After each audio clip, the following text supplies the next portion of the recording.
long time ago, a woman named Mary was visited by an angel named Gabriel. He told her that she was pregnant with a boy who would be named Jesus. A few months later, Mary and her husband Joseph had to leave their home in Nazareth and travel to Bethlehem, because a decree from Emperor Augustus had come out, and this said that each citizen should register in the city where he was born.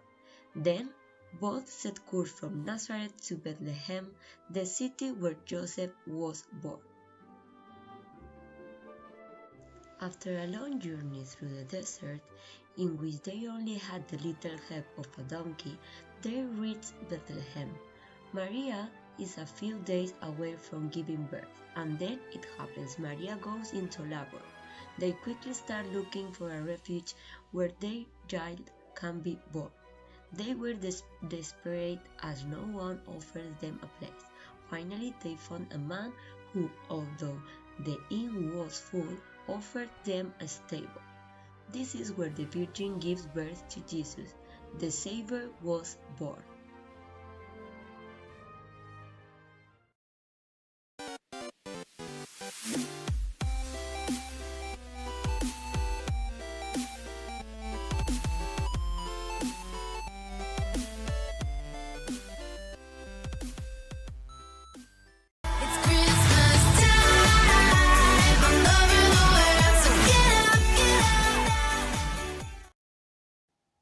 Christmas time, as the song says, is the most wonderful time of the year.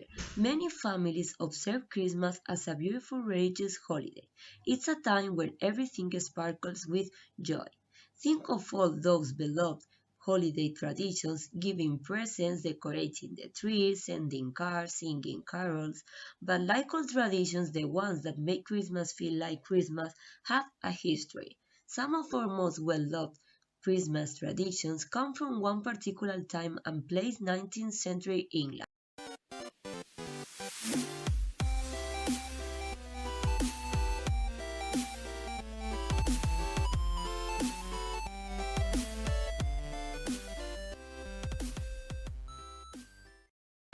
Christmas, as we celebrate it today, has its origins in Victorian Britain.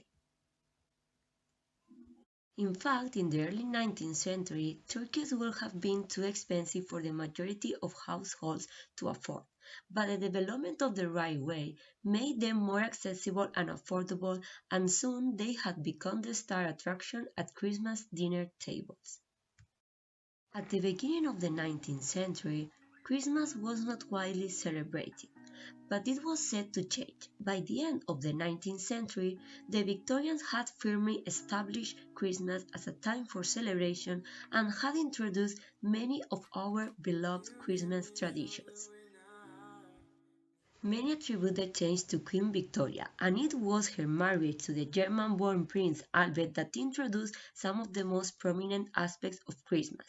In 1848, the Illustrated London News published a drawing of the royal family celebrating around a decorated Christmas tree, a tradition that was reminiscent of Prince Albert's childhood in Germany. Soon every home in Britain had a tree with candles, sweets, fruit, homemade decorations, and small gifts.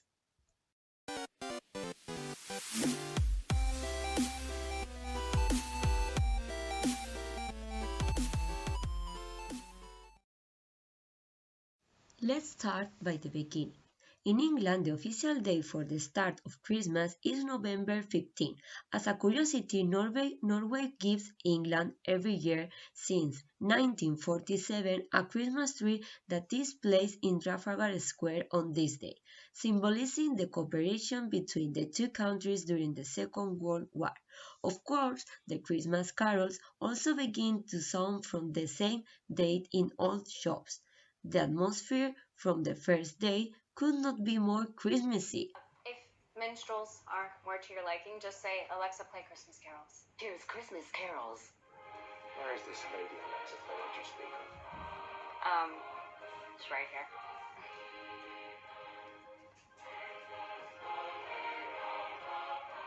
Tell her what you want. Anon. Rook.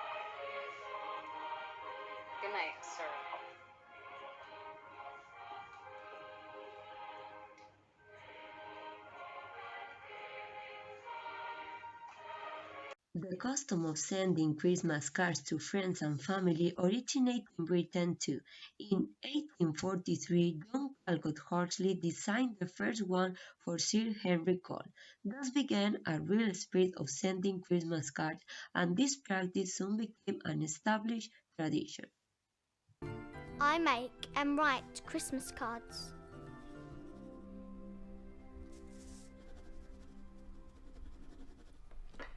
What are you writing in your Christmas cards?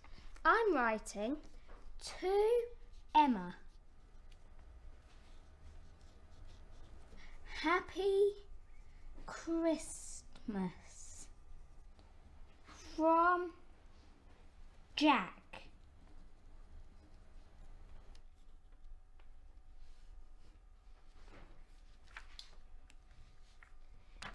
Dear Grandma and Grandad, Merry Christmas and a Happy New Year.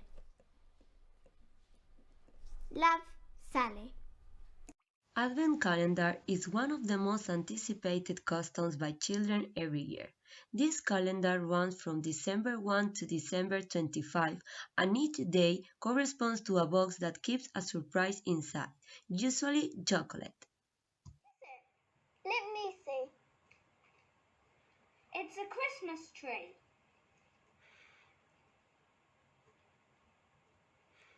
Look, it's a star.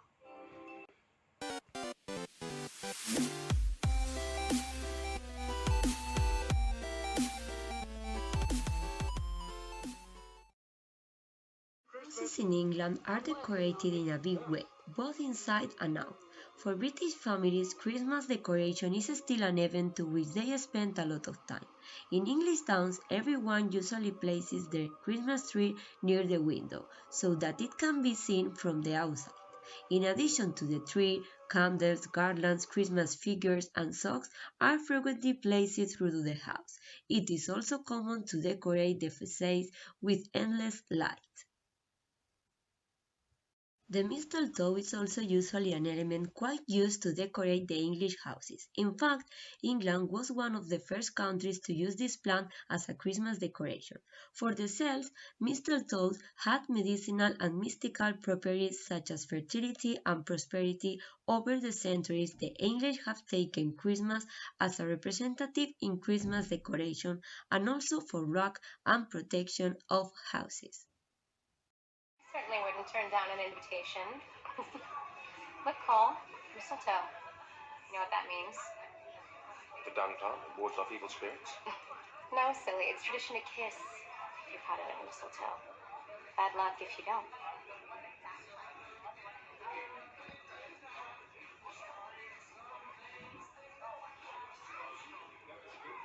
Something tells me you should save this for someone you really care about. Merry Christmas. And to you.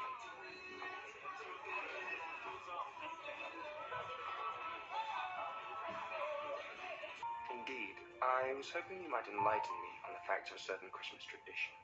Oh, okay.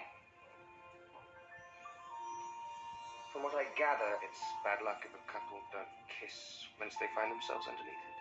Oh, well, it's probably just some silly old wives' tale.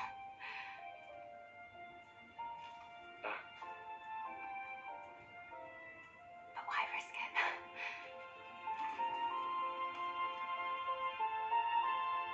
Families with young children take their children to see Santa Claus every year, usually at the Santa's Grotto in the town or in the nearest city, and they can ask Santa Claus what they want for Christmas. How is it? It's really good. Yeah? You're gonna brush your teeth later? Yeah. Yeah? Good. My mom never lets me eat these. Oh, well, that's why aunts were invented. So, what are you asking Santa for this year? A puppy. A puppy? Yep.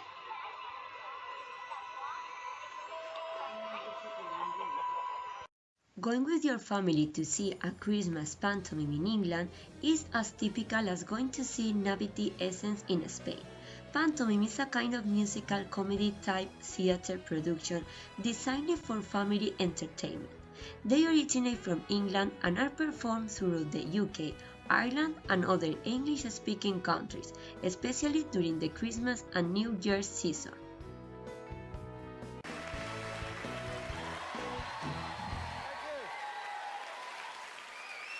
Good evening. Thank you very much, ladies and gentlemen. I am your narrator for this evening. All right? Many years ago, somewhere in England, I'm sorry I can't be more specific, villagers were bringing their wares to market. Everybody would gather, from respectable gentry in their baubles and finery to, well, scum, frankly. Crackers are cardboard rolls in the shape of candy that usually contain a toy or detail, a joke and a paper crown. They cannot be absent from Christmas meals and celebrations. They are opened between two people, each one pulling on one side until it breaks and explodes. What do you get if you eat Christmas decorations? Tinsellators! Isn't this the best bit of Christmas? It certainly is, Arthur. The whole family together. How about a toast, Malcolm? Oh, here's to me. Doing an even better job next year. It's coming. You're already perfect, Dad. That turkey did more than him. You wouldn't understand, Father. I'd rather move things on since your day. Hey, Steve. Forget Techno Tommy. He's texting on his calculator after another job. It's a handheld operational and homing organizer. The Ho-Ho 3000. Enacting mission closure. Ooh, whoopie-doo, aren't you the...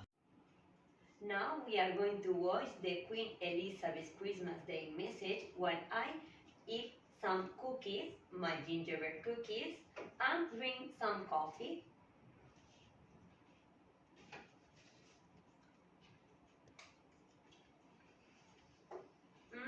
It's so delicious.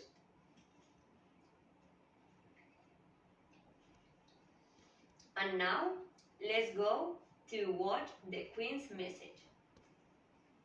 The warmth and affection of the many tributes to his life and work, from around the country, the Commonwealth, and the world. For the English, it's not customary to eat different dishes before the main menu as we do in Spain. There is usually a starter before the roast turkey, which is the star dish. This is usually accompanied by peas, gravy, or cranberry sauce, roast potatoes, Brussels sprouts, and other vegetables. For dessert, there is a rich, fruity cake called Christmas pudding. The maize pies are small starters made with dough, stuffed broken and chopped fruit, and spicy, which is enjoyed since the days of Tudors. On the other hand, there are the Christmas cakes, nothing to do with the Christmas pudding, which are cakes with a very thick glaze on their surface, where different figures and Christmas composition are placed. Finally, we cannot forget the gingerbread man cookies, very popular in desserts accompany coffee or tea. These cookies are born as a result of a story that tells the story of a cookie that escapes being baked by the confectionery who creates it. After its escape begins a journey in which it is involved in many adventures with a sad ending since the cookie ends up being eaten by a wolf.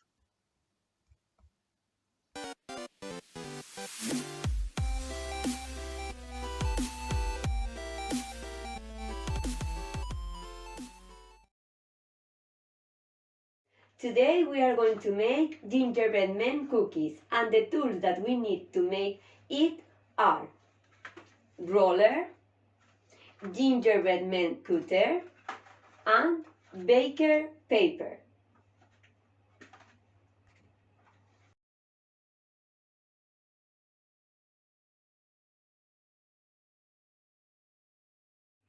Now we are going to explain step by step how to make cinnamon gingerbread cookies.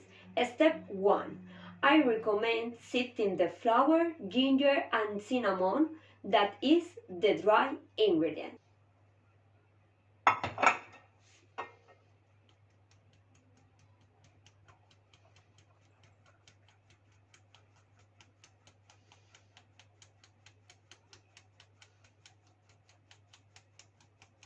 Pausa, ¿vale?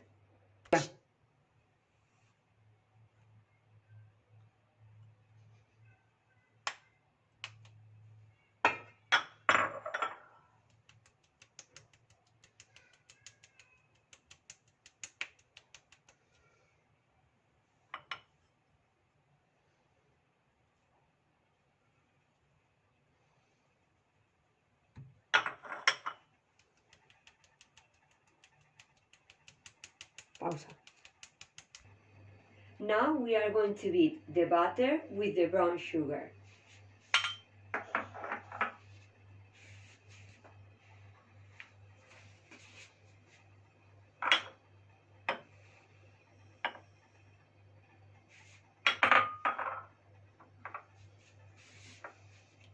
Remember that the butter should be soft and creamy. Beat both ingredients until the mixture is paler and slightly fluffy in appearance.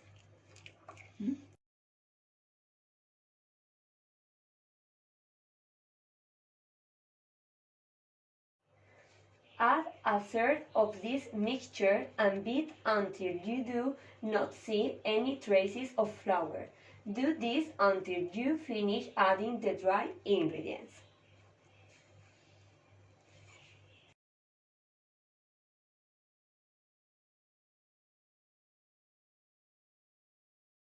Step 3.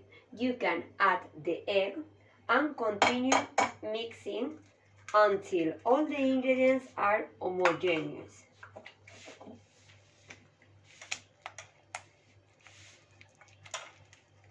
Now we are going to divide the resulting dough into 2 portions.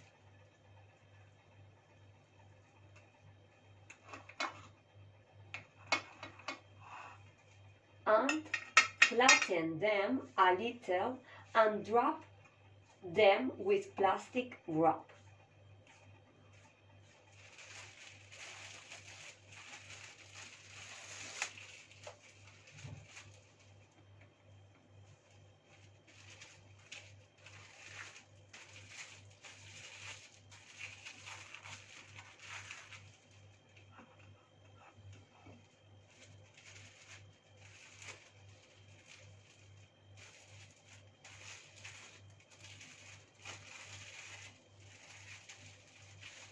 Let them rest in the fridge for about 15 minutes. This way you get the dough to cool down a bit, harden and acquire a more suitable texture to roll it out. To prepare the royal icing, first you have to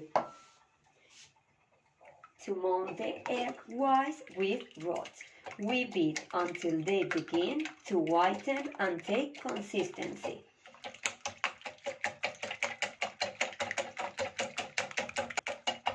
At the time, we add the water or the lemon juice and continue beating. Then add the sugar little by little, while the whites continue to melt. We beat until the icing acquires a firm consistency and does not fall when lifting it with the rods.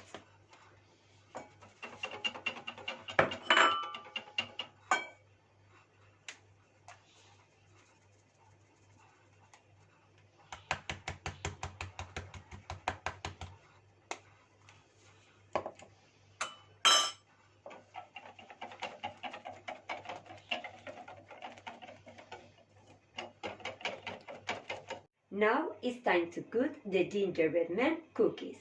Firstly, you have to roll out the dough with the rolling pin until it is 5 or 6 millimeters thick. You can help with a roller. When we stretch the dough, we can cut it into the shape we want. In this case, we can cut into the shape gingerbread man.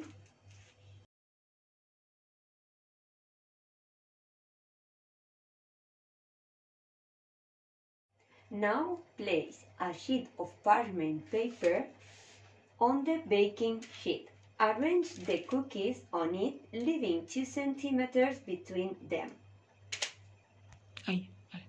Then we can bake the cookies at 180 degrees for about 15 minutes or until you see that the edges begin to brown. Oh, the cookies are almost done. Come on, we take a look.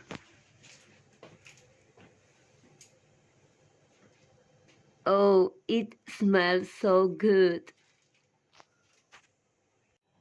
When they are done, we can add the sugar little by little.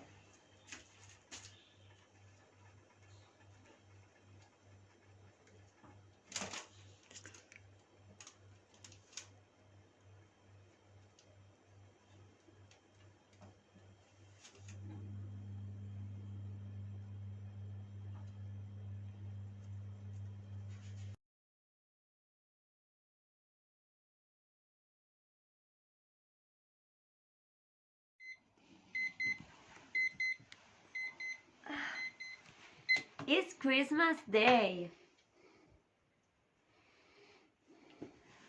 From the Christian origins of the holiday, this day marks the birth of Jesus Christ. In England, Christmas was originally called Yule.